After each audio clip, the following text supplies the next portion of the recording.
Perfect. So as we kind of get people rolling in, we will get started in just 2 to 3 minutes. I'll let anybody else that's kind of lingering join in.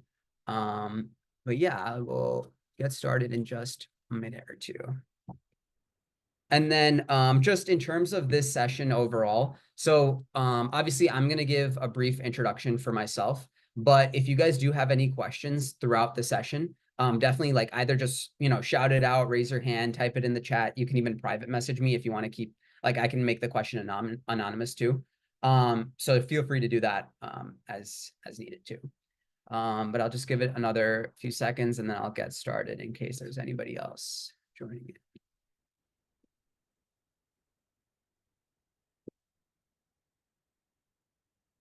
Perfect. All right. So, hey everyone, my name is Harsh Chedda. I'm currently a second-year dental student at Columbia University, and I've been doing a lot of dental school application prep, pretty broadly throughout the last year and a half. I got started at near the end of my undergrad and more so in my first year of dental school, where I helped 5 to 6 students in my undergrad program get into dental school. And so now here I am kind of working for Leland, and I will be giving you guys a brief talk on how to prepare for interviews. And it's really a very open session. So really feel free to ask me anything, it can be school specific. I'm not sure if you guys have seen my profile, but I applied to like 18 different programs throughout the country. So I have a pretty like broad experience. And whatever schools I didn't apply to, I know a lot of students that have kind of applied to different programs. So if you do need any school specific advice, I would love to help out in that way. So yeah, I kind of, briefly gave the introduction for myself, but these are some of the experiences that I had in my first year of undergrad. So I tutored previously through Wyzant, where I did a lot of DAT tutoring in my first year. And even before that, I worked for DAT Booster, where I worked on their organic chemistry side. And then now at Columbia, I've kind of been on the student admissions committee. Unfortunately, we don't really have too big of a say in terms of admissions. We really just give presentations and kind of help students out in terms of what to expect. So sorry to break that to you guys early on. I also attached a 10% discount if you guys do want to have a full private session. Usually I try to meet for students in 30-minute increments. I've found that that helps a lot, especially when it comes to application prep. And then, I have a few different reviews that here's one that I think was highlighted. I think so in my last application cycle, I helped 6 different students and they got into a few different schools across the country. One of them was USC. Somebody got into and is attending UCSF. One of my close friends, she's attending Harvard this year. She also got into UNC. And then another person is going to Nova Southeastern. That's where I did my undergrad. I was in their dual admit program. So kind of, broad range of students all throughout, UF also. So yeah, if you guys do have any questions related to school specific prep, definitely let me know. I will say one of the most grueling interviews I had was Michigan. So I would definitely be open to talking about that too, if you guys want.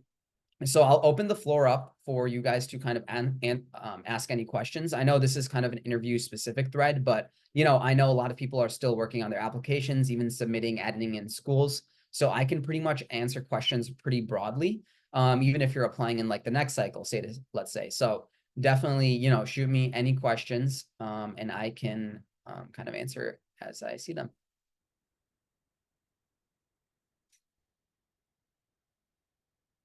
All right, so let's see the first question. How do you answer ethical questions? So that's a great question. So this kind of ties into my Michigan interview prep. They ask a lot of ethical scenarios. So I think my main advice when answering an ethical question, really, there's not really any proper way to prepare for it just because they're so diverse in range. But there are general topics, especially in dental ethical questions that you can kind of prepare for. For example, like, experience working with a patient with HIV or, aesthetic dentistry, dental therapists. Those are all current like ethical situations in dentistry that you can definitely read up on. When kind of answering an ethical question, I always recommend doing a two-pronged approach where the first prong is kind of, you know, understanding both sides. And then the second prong is like formulating like a response to what you want to do. So for example, in the first prong, say the ethical question, let me think. So say there's a question about aesthetics. I remember this from a long time ago when I was prepping, where the ethical question is related to whether or not aesthetic dentistry should be marketed in that way. Now, when formulating a response, what I would do here is I would say that, you know, there are many benefits, many cons to this situation, where the benefits are that, you know, patients that are more afraid of the dentist will, you know, be better suited for this sort of practice because they're able to kind of, you know, sorry, not aesthetics, but spa like dentistry. They're more, you know, they're more stress relief when going to these types of clinics. But then the cons are the fact that it kind of commercializes dentistry, you know, goes against the profession here and there. So the way that I would respond to this is I think that every dental practice should maybe, if they want to market themselves as a spa-like dentist, you should have that as like a in conjunction rather than having like that as your primary clinic. So there I kind of, you know, gave my own response, but I tried to address both sides where I think that would be the best suited case for any sort of like ethical dilemma that you're responding to. Also, generally, I recommend not to be too like, you know, one-sided when you're approaching an ethical dilemma, unless it's, of course, like a very, you know, obvious situation. Like, for example, you caught a friend cheating on an exam. You won't really tell the interviewer, yeah, like that's okay. He's my friend, obviously. Another question, sorry if that was a really long answer, but, you know, I know that ethical questions can be pretty difficult, and feel free to ask me anymore if that wasn't fully the answer that you wanted. Another question that I got are, what are some interview questions to prepare for? So obviously, you know, this is a great introductory question. So interview questions, definitely two main ones. Tell me about yourself and why dentistry. You want to have those kind of, you know, very, very well structured. And what I mean by well structured is you don't want to have a script ready to go as soon as they ask that. You want to have key bullet points. What I did when I prepped for interviews is I prepped using like a bullet pointing method where I would write down like main ideas of each interview question.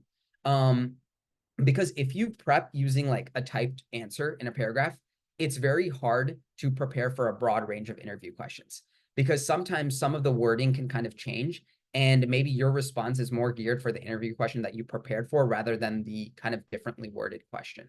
So definitely those two questions I would prepare for. Also, SDN is an excellent resource for interview specific prep. What I used to do when I was prepping is any school that was coming up a week in advance, I would start jotting down at least 10 to 15 different SDN interview questions that if you just search up like the school's name, for example, like Columbia class of 2020 or 2030, and then you search up interview prep, you'll see an SDN page. And there will be students that can kind of given their input on how the interviews have gone, what their questions were like. And this is a great resource to kind of practice with. In addition to this, I know, you know, working with like Leland, there's great resources there. As also through YouTube, I watched a lot of different YouTube videos on how to answer different dental questions. And, you know, that kind of just gives you like a review by like mass, basically, by seeing so many different resources. Another question that I'm seeing, are post-December interviews common specifically for Columbia? So with Columbia, I know they sent their interviews out in waves. I know that post-December, I don't know much about. I think post-December is mainly they're interviewing for waitlist because I think even through November, they have pretty much filled up most of their class. So I think you are interviewing for a waitlist position if you're doing a post-December interview.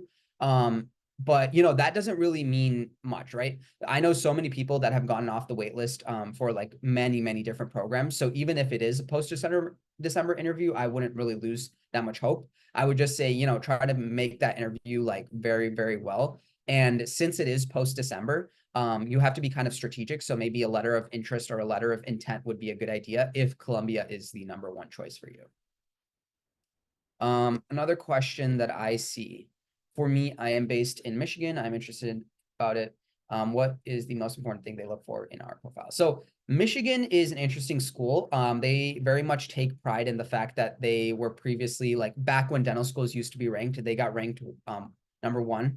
And they also have the highest like research funding. So they take pride in that kind of, ranking and just their school's like overall mission. I know things with Michigan, two different ways that I can kind of approach. In terms of what they're looking for, it's very hard to say because I think they do accept pretty broad applicants. I don't think they're very focused on like scores that much. So I think as long as you have like above like a 21, 22 academic average and above, their GPA, median GPA, or even like within a range of it, I think you should be more than okay. In terms of extracurriculars, I've found that state schools typically like a very well-rounded application. So you do a good amount of volunteering, a good amount of shadowing. Research is always beneficial. A lot of the students that I've helped that have gotten into Michigan or, like a lot of these like tier 1 programs, they've had somewhat of research experience. But, then again, it's not like a necessity. It's just like a plus to have. If you don't have research right now, like I wouldn't worry too much about like, like getting it in the next few months. If you're applying next cycle, then I would definitely recommend, trying to see if you can start a research project. But I think as long as you have a pretty well-rounded application, Michigan is pretty good, well-suited for that. And when I say well-rounded, I would say in terms of volunteering, have at least like 100, 150 hours is like a good like median from what I've seen. And same thing with like shadowing. The next question that I see, how would you answer what are your weaknesses and tell me about a mistake you've made? So that's a great question. So what are your weaknesses is probably one of the most challenging interview questions to be asked. One thing I would recommend is stray away from the cliches because these interviewees have probably seen them 1,000 times over. So like, I'm a perfectionist or I work too hard or, things like that I would stray away from. I would also just stray away from a weakness that is like if you tell them like, oh, I'm really bad at studying, and then you don't go back and kind of provide a rebuttal. I think you can really say any weakness. Like, for example, when I used to answer this question, I kind of took that cliche approach, but like changed it up a little bit where my answer was, I used to have a difficulty of, taking time off for myself. So I would just become like too work involved and not really like stress relief at all. So, and then what I would go into saying is throughout undergrad, my goal was to kind of work on this. And I did so by pursuing different hobbies of mine, like playing tennis, playing badminton, working out, and different like avenues of relieving stress, I think definitely helped me. And then I went back even further and said, in dental school, I know at your program, you guys offer these services for students. Like you guys have a rec center, you guys have these courts on campus. And so that way you're kind of hitting like every mark there where you tell them your weakness, you tell them how you improved it, and then you take it a step further by even saying at your dental school how you will make sure that you are, going against that previous weakness of yours. And then I would say, tell me about a mistake you've made, kind of falls in a similar tier there, where you kind of want to describe a mistake, what you learned from it, and then how you hope to apply that to your future. I think that's like a pretty good structure for interview questions overall. Let's see, next question, how to handle the question, tell me about other interviews you got at other schools. So yeah, this question kind of ties into like, how many other schools have you applied to? What other schools are your top choices? So all of these questions are kind of similar. I think I was asked this maybe once or twice throughout my interviews. And so obviously I'll give you a little background. So I applied to 18 schools. I interviewed at 16 of them, and then I got into 15. And so basically from what I saw when I was answering this question, my whole thing was that I had applied pretty broadly just because I had kind of family throughout the country. And so I was really looking for a school that fit my needs best, where, they had a good support system. They were, very student oriented, and like various characteristics that I would just describe. And then when they would ask like what schools specifically, I would probably give a list of like 5 or 6 of like the schools, or just like 2 or 3 of the schools that you've like recently interviewed at, or 2 or 3 of the schools that are like more of your top choices kind of. But at the end of this question, or these like types of questions, you should always kind of piggyback onto why this school that you're at is your, your one of your top choices, I guess, or what you really like about this school. Because that way you're kind of keeping that response geared more towards the school, like you're kind of bringing it back full circle. So that's kind of how I would approach that question. What is the most important things university look at apart from basic requirements? Obviously, apart from basic requirements, I think now dental school is getting more and more competitive. So I know GPA, DAT, definitely kind of like the preliminary like weed out factors. So you definitely want to try to be maybe not like necessarily at their average exactly, but a little bit over the average. I think that will be kind of a good place to sit at. And then other than that, I would say the big three activities that people usually do: shadowing, you definitely want to have a good amount of; volunteering, you want to have a good amount of; and leadership. So those are like the big three. Now, quantity honestly does not matter at all. Even if you have one of each of these three, I think that's great. Generally, I think if you have like 1 to 2 leadership positions, but you've had them for over a year or two, that looks really good. For volunteering, same thing. If you've done it for 1+ years, looks really good. But that doesn't mean like you can't just start something now and do it for the next few weeks. Like it's all variable, and it's all about how you talk about the experiences that you've done. So even if the quantity or the quality, like the quality, I guess, in terms of time is not there, you could still talk about the impact that you've made in that short amount of time that you were doing that experience. But I would say those are the big three. And if you want to go above and beyond, I think research is a great like next step there.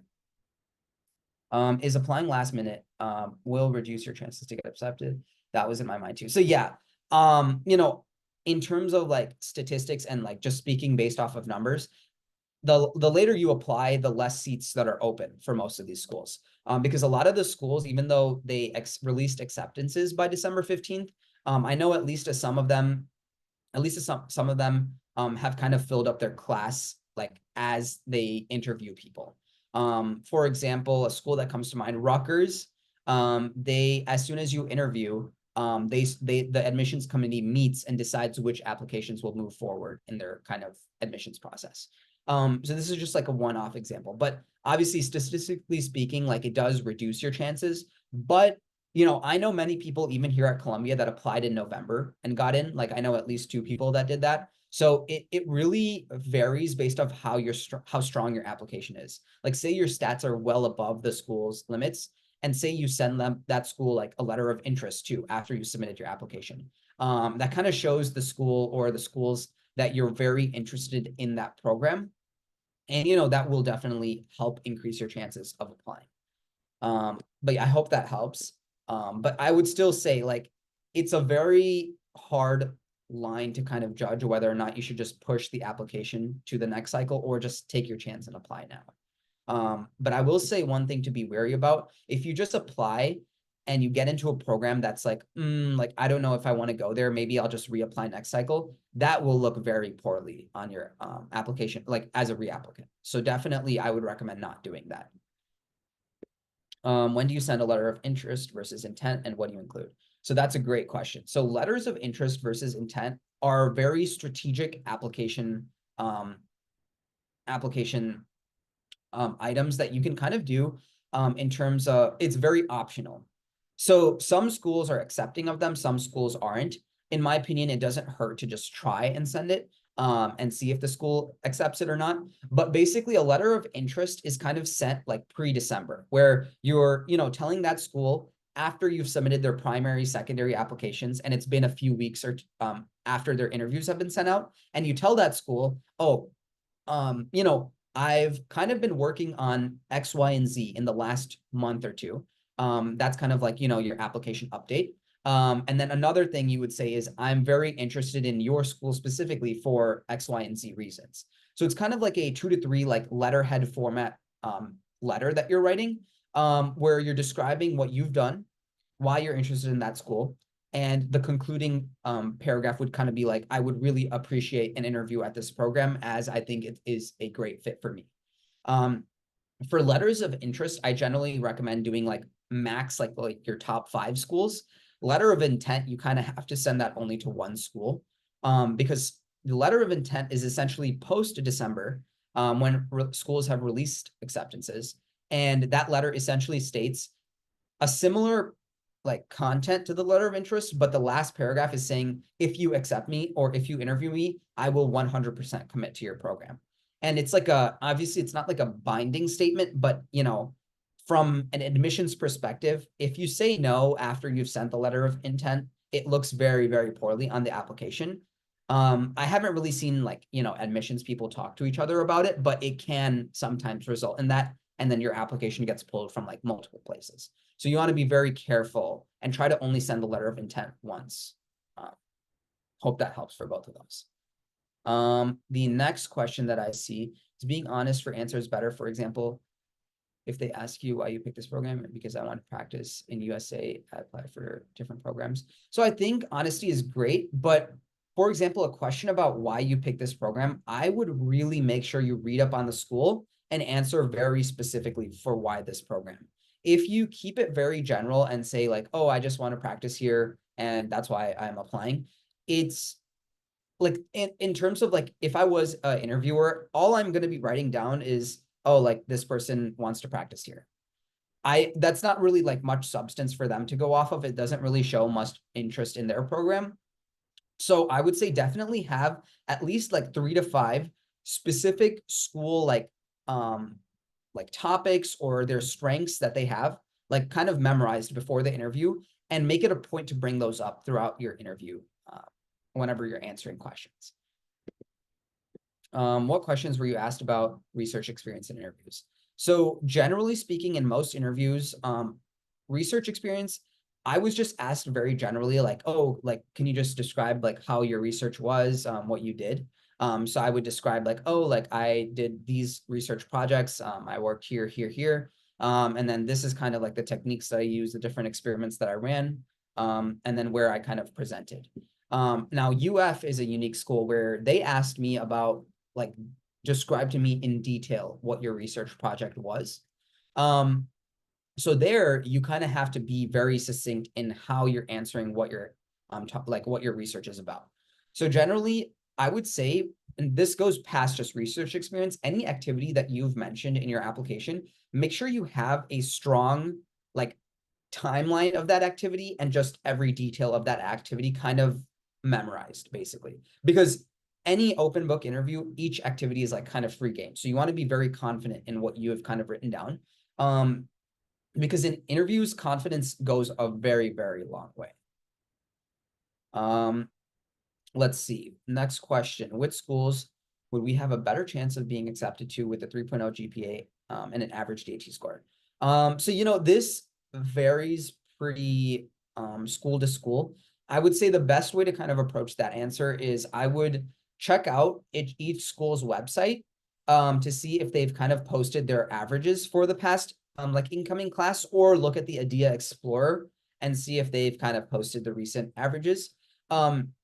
And you don't necessarily have to be like at the average or above. You can be a little bit below, but you want to make sure at least one or the other of your scores is like at or above. Like for example, like say the GPA for that school was 3.1, but their average DAT was 19. And say you had a 3.0 GPA and the average DAT of 30 or 20. So there, I would say like, you know, that's a pretty good fit. But obviously you wanna make sure that your application also speaks for itself. Like that DAT and GPA is just like getting your foot through the door. Your application is what really is going to help you get accepted.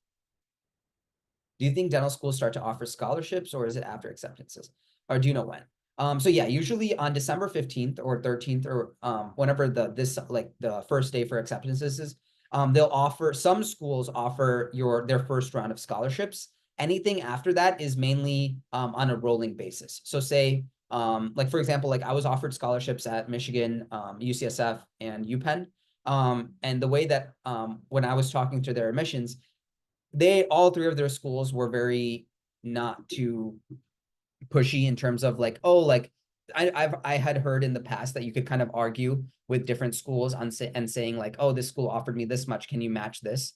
Those 3 schools were not really too, you know, open to matching scholarships like that, but they let me know that as time goes on, if people that have scholarships drop their scholarships, they then put that money back into circulation. I know Penn and UCSF does that. I know Michigan does not do that. So it's a very like it's school to school, but basically after you've been accepted, I would say it's a good idea to start reaching out to the program director and see like what opportunities that school has for scholarships. I know Columbia doesn't not offer any scholarships, so it's a very school to school dependent. When asked a question in an interview, like explain how you showed leadership in undergrad, should you explain one most important example or should we use multiple different examples? That's a great question. So I think any sort of situational question just like this, the best way to approach it is stick to one specific activity and explain a story or a specific circumstance in that activity. So say that I was asked this question, like show experience, show when you exuded leadership. I frequently went to my answer, which was, oh, I conducted a hygiene drive through a dental philanthropic club that I was the president of throughout my junior year of undergrad. And then I would describe what I did. Kind of, I led communication, I led my board. And then I would describe a specific experience that I had. So I remember during the drive that I ran, it was one of the communication directors that suggested PRing for our drive, not only through our organization, but also kind of sending it throughout different organizations at our club. And we actually ended up partnering with 2 different organizations because of the PR that we did. And it got over like 200 people to show, and it was a great experience. And then I kind of summarized what like leadership meant to me in this sort of situation where it wasn't just, being like the responsibility, communication, those are key traits for leadership, but it was really the collaborative nature that spoke to me, where I was able to work with different leaders of different organizations. And, this kind of relates back to dentistry, where you have that collaborative nature where you're not only treating patients with your own expertise, but you also get second opinions. You work with different leaders. And that's kind of how I tied that leadership experience. So I think the reason why I say that's important to do is because it gives the interviewer a more memorable experience rather than them hearing, I think a leader should exude like good communication. They should have, responsibility skills. They should be able to work well on a team. A lot of generic interview questions will kind of be answered in that way. So I would very much stick to a specific story. Another question that I got, how do you think we should answer the tell me about something extraordinary about yourself? So yeah, that's a great question. Definitely makes you think a little bit more. So I would say extraordinary is a very, variable term. It could just mean what was extraordinary to you. So for example, for me, one of the most extraordinary things that I did was teach my sister how to play tennis. Now, this seems like something so minuscule, doesn't really mean much, but that experience has allowed me to and my sister to connect on a different level where now whenever we see like a tennis meme or if we, if I'm ever back during break, that's one thing I know for certain we'll be able to connect on and we'll be able to do when I go back. So that to me was an extraordinary thing that I did because I developed that connection with her that I don't have with anybody else. So that's like, a lot of these I'm kind of giving examples because it's just easier to answer in that way. But I would say extraordinary is very variable. And as long as it's something very meaningful to you and you convey how meaningful it is to you to them, they'll be able to see this as a very good response. Next question that I see, could you speak more about what UF and Columbia interview were like? So when I did both of my interviews, UF was probably one of the most grueling interviews that I've seen and did. Because they asked very specific, very difficult questions, and the interviewers were very monotonous. So 2 of the main questions that UF asked me that I had heard about previously that always throws people off is describe a specific procedure that you've shadowed, and then describe your research experience thoroughly. So when preparing for the UF interview, that is where knowing your application in and out is very good. And also kind of memorizing the steps to a specific procedure. Like I memorized the steps to I think it was a class 1 restoration. And so I just memorized the steps to that online. Because obviously, in shadowing, it's not like you're very much memorizing like, oh, like apply etch and then apply this. So that's something you just need to know about UF specifically. Columbia is a very, very chill interview. You'll see that interview day is very relaxed. All the faculty kind of joke around with each other. They talk about random stuff. They make it a very lighthearted experience. I think once you've gotten a Columbia interview, it's a very good sign.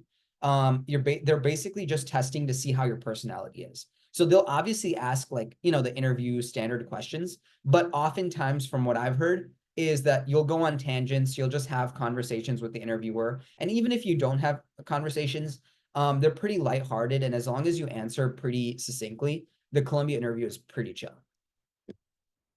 The next question that I see, do you think my age will affect my rate of acceptance in the program? I'm 45. No, not at all. I don't think age is really a big factor in like acceptances of programs. Like I think we have in our class there is somebody that's 35, and I think in the class below us there's somebody that's like 42-ish.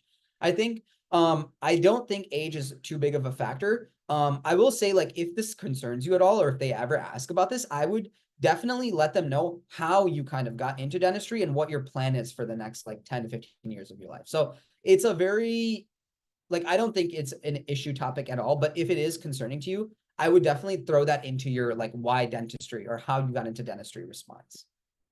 They have your personal statement. Is that okay to repeat most of the same one? Yes.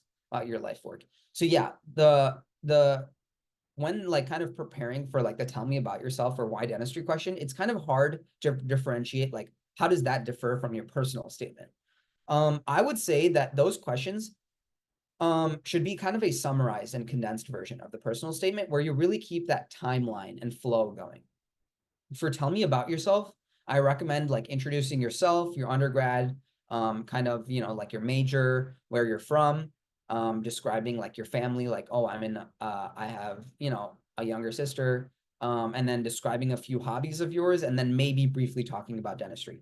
Tell me about yourself, in my theory, is a question where you really want to try to connect with the interviewer. For example, like I'm a big like food reviewer. And oftentimes in my tell me about yourself, I would tell people that I'm very active on Yelp.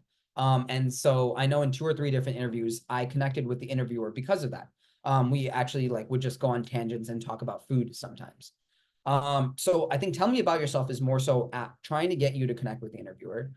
And then why dentistry is kind of a summarized version of the personal statement, but keep it very brief. Both of these questions, you don't want to extend past like a minute and a half when you're answering them. Should I send a thank you letter after a Cure Talent interview? I didn't actually talk to the interviewer. All the questions are pre-recorded. Yeah, that's a great question. I was also wondering this. I think that it never hurts if you can find the interviewer's email, doesn't hurt to just, send a thank you email and say like, this was a great, great time. You really like the school and you would love to hear back. Just like a very brief, like 2-liner thing to the interviewers if you haven't talked to them. I always think in this sort of situation, if you send one, it won't ever hurt you. But if you don't send one, sometimes like say the interviewer is like, oh, like I never really received anything from this person. That can sometimes hurt. Let's see. Do you have any interview tips for Texas A&M or University of Oklahoma? So both of those schools, actually, I do not have much experience with. If you do want to, I will send my email and like later on. I know somebody that interviewed at Texas A&M, University of Oklahoma. I actually don't know anybody yet, but I can definitely ask around about Texas A&M because one of my close friends interviewed there as well. Let me see. You interviewed at Ohio State. How was that? So I personally did not interview at Ohio State, but I did have a student who did recently. She hasn't actually, funny that you say that, she hasn't responded or she hasn't like let me know how that went yet because I think it was just like last week that she interviewed. But once she does, I can definitely let you know how that interview was. Just kind of shoot me an email after this presentation when I kind of give my contact info. Sorry for both of those. I wasn't able to give a more direct response. Where did you go to dental school? How was your interview? So yeah, I'm right now at Columbia. I'm a 2nd-year student, so I'm not done with dental school yet. The interview here was pretty chill, very conversational. The interview questions were very similar to how SDN, like the students that have said before. So definitely recommend checking those out. And then in terms of like which interviews that I've done like in the past, I interviewed at UConn, Harvard, Columbia, Penn, UCSF, UF, UNC. I'm originally from Chicago, so I interviewed at UIC and Midwestern also. And there's a few others, but I'm like forgetting right now. But definitely, if you have more specifics about any of those interviews, definitely let me know. Another question that I see, what was the most shocking question you were asked in an interview? So definitely, I think the most shocking question was, what was a time where you had a disagreement with a professor or mentor, where it didn't result in like a positive result? So this was a very kind of, it set me back, because usually whenever there was a negative question that I was answered, I would always try to just circle it back to something positive. But here they asked like kind of both of those aspects were negative plus negative. So this question kind of set me back. In terms of answering something like this, I would definitely take time. So like and during the interview, I was like, oh, like, this is a great question. A very difficult question. And then I kind of talked about like a research experience that I had where I wanted to go into one specific project, but my PI put me in a different project. And till to this day, I kind of, still wondered like, what if I had worked on that other project? Did you interview at SIU? So I actually did not apply to SIU because I was told that they mainly interview students from rural areas in Illinois. So I just did not want to apply there because I was like, I grew up in the suburbs. So I just didn't think I would get an interview there. I was said they'll have an essay for students. I'm not sure how that goes. Yeah, so I do know experiences where students have had essay interviews in the past. I think I'm not sure if it was USC or Tufts, but in their Kira interview, they have an essay component where you do like a bunch of Kira interview questions, and then at the end, you have to kind of detail like an essay response or something like that. So something like that, essentially, you're basically just given 20 to 30-minute time limit. You have to write or type up an essay and then kind of submit that kind of on the spot. Ideal attire for an interview, I would say always go business professional for any of the interview sessions. Even if it's like a financial aid session, a student session, unless they specifically say the attire is business casual or the attire is casual, I would always stick to business professional as the attire. Another question kind of piggyback off of that is, what should you wear if your school is having like a social before the interview? For socials, I think business casual is a good way to go, because it's not too overdressed, not too underdressed, and I think it's a good medium. I know UNC had a social for us before our interview. Are you familiar with Stony Brook or Buffalo? So I did an interview at Buffalo. Their interview was pretty chill also. I know there is this one of the in-person interviews, so you kind of go there. Buffalo is also a pretty in-state heavy program, so you definitely want to talk about like your connections to New York, ties to New York, or how you would be tied to New York in the future. I know Buffalo, I think their interview questions were also like the topics were very similar to like how SDN describes it. Stony Brook, I did not apply to, but I have two students that or one student that's attending right now and another student that's applying right now. So I can definitely ask them if you want to also shoot me a message after. Where did you volunteer and what were your extracurriculars? So that's a good kind of deeply rooted question. I volunteered in a few different organizations. So I did, like I had COVID kind of in my freshman year / sophomore year. So I did some virtual volunteering through the Red Cross and the crisis text line, which is kind of where you're like a counselor. I also volunteered through my dental philanthropic club where I did a hygiene drive. And then I was part of a more national organization called the Smile Squad that basically just raised money for different like hygiene kit donations. So those are some of the like volunteering avenues that I had. In terms of extracurriculars, I know I did like tennis. I was part of, I think, 4 or 5 different clubs where I had like leadership positions. I actually put down that I was a food reviewer in my extracurriculars. I just thought that was something niche about me, and I got asked about that in interviews too. So it was kind of cool to see like how people kind of pick that apart. And they were like, it was pretty positive. So I think if you have any hobbies that are more like you can turn like kind of professional, I would definitely say throw those in there. Normally, how much time do they give you in advance to prepare for the interview? Normally, I think at least 2 weeks you should get to prepare for the interview. Sometimes Kira, if you get like a preliminary Kira, is sometimes like even like 48 hours. That's kind of the range that I've seen. Is volunteer abroad will count? Yeah, I think volunteering abroad definitely counts. I would just stray away from saying anything like, if I know with some volunteering or some abroad opportunities, you're able to get a little more hands-on than is allowed in the United States. I would stray away from talking about that just because it's not viewed as positively, just because it's not allowed here. If they ask have any questions about the school, should I have that planned out? I would say yes, definitely have at least 2 to 3 planned out. And the way that I kind of went about planning it out is I would look, kind of rule out all the standard, like, oh, like, how does this school like support its students? What does this school do to, like basically any question that's answerable through their website, don't ask the interviewer. Also, make sure that you know who the interviewer is. For example, like one time I was asking like a very school related question to an interviewer that was just a private practice dentist that had previously gone to the school. So he had just said like, oh, like, I'm sorry, like I don't really know anything about their curriculum right now. And then it kind of got awkward after that. So the questions you definitely want to have pre-prepared, but also like some of them you're going to have to kind of go with the flow, and ask them based off of who your interviewer is. That helps. But yeah, if there's not any other questions, I will shoot my contact information in the chat. Let's see that. And so this is kind of the primary way that you can reach out to me, other than through Leland.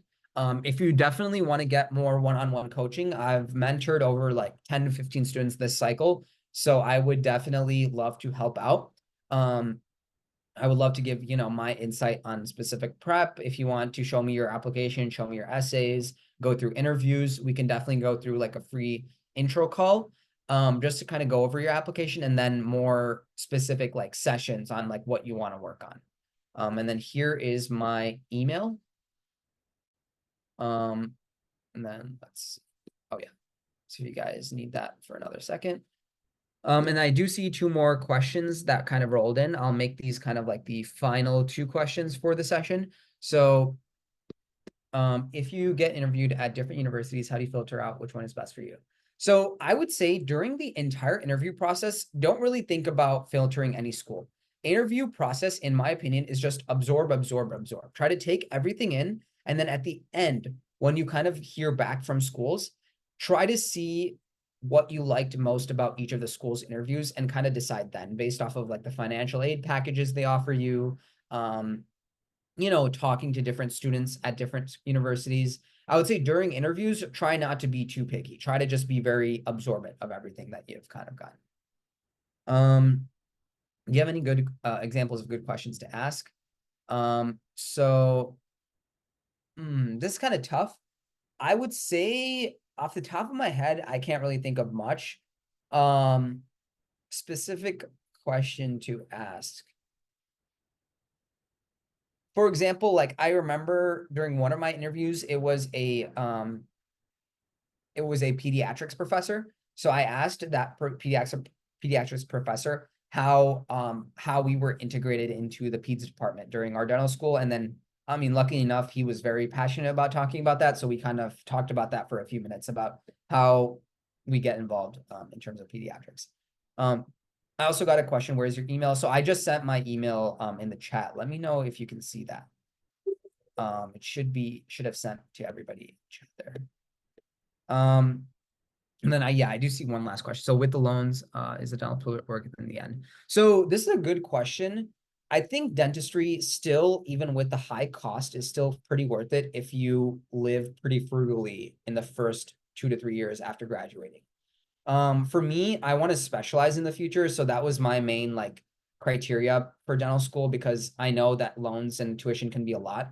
So I you know, I don't want to do OMFS. I know almost like half of my class does, but I want to go into orthodontics. And from most of the orthodontics residents and graduates that I've talked to, usually if you like kind of specialize, you should be pretty set to pay off your loans in like 5 to 6 years. If you live like, you know, not like buying new cars and new houses, like I think you should be able to do it pretty well as long as you live frugally. Do you have a list of students at schools that have the highest ortho match rates? There's not really a list of that. I know Columbia is more notorious for being one of the highest for ortho. I think if you want to specialize, the best four schools from what I've heard to specialize outright are Columbia, Harvard, UCLA, and UConn. I think notoriously those have sent the highest rate of specialists from what I've seen. What do you know if you want to do pizza? So if you want to do any specialty, I would still say that, you know, if they ever ask you, do you want to specialize? Just say that you want to explore general dentistry first, but are open to specialties if that's kind of where your hands lie in clinic. So definitely don't say like a specific specialty during the interview. Just say like you're leaning towards general dentistry, but you're open to anything in interviews. But yeah, awesome. So I will make that the final question. So yeah, thank you guys for coming today. Definitely reach out to me if you have any other questions. I'd be happy to book an intro call. You can honestly contact me through Leland. I answer pretty quickly through there. Email actually might be a little bit slower just because I get emailed a lot for like school related stuff too. So I know I threw in my email, but if I don't respond in enough time, then shoot me a text on Leland. Thank you so much, everyone, and I hope you all have a great day.